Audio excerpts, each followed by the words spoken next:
Picture in your mind the most beautiful places on earth.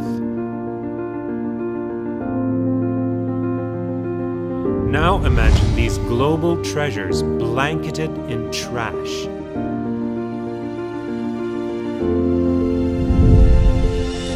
These are not scenes from some apocalyptic nightmare or sci-fi movie.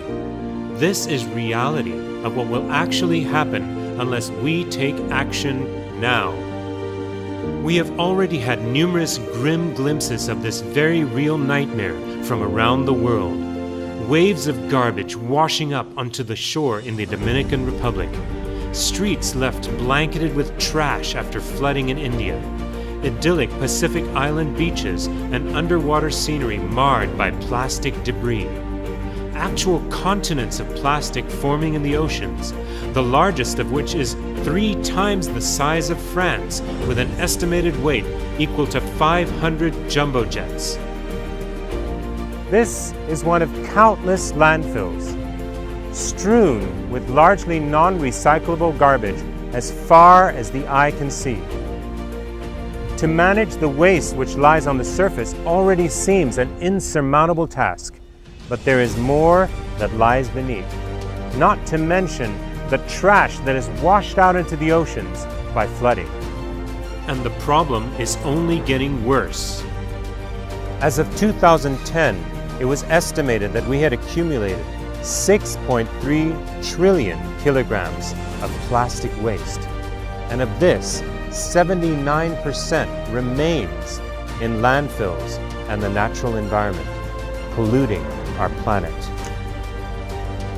Every year, 13 million tons of plastic waste ends up in the oceans. It is expected that by the year 2050, a festering mass of 12 billion tons of plastic waste will be polluting our Earth. And the weight of plastic in the oceans will exceed the total weight of fish.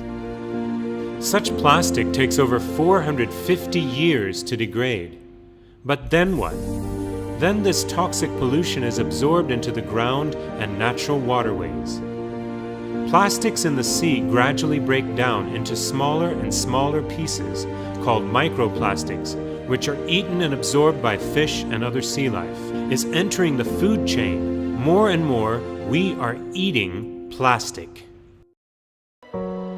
Our hearts have been wrenched by chilling images of turtles, of birds, of whales, of seals, suffering and dying, starving to death, being strangled because of our plastic pollution. That should be bad enough to drive us into action. But the question we must now ask ourselves is, what will all this plastic pollution do to humans?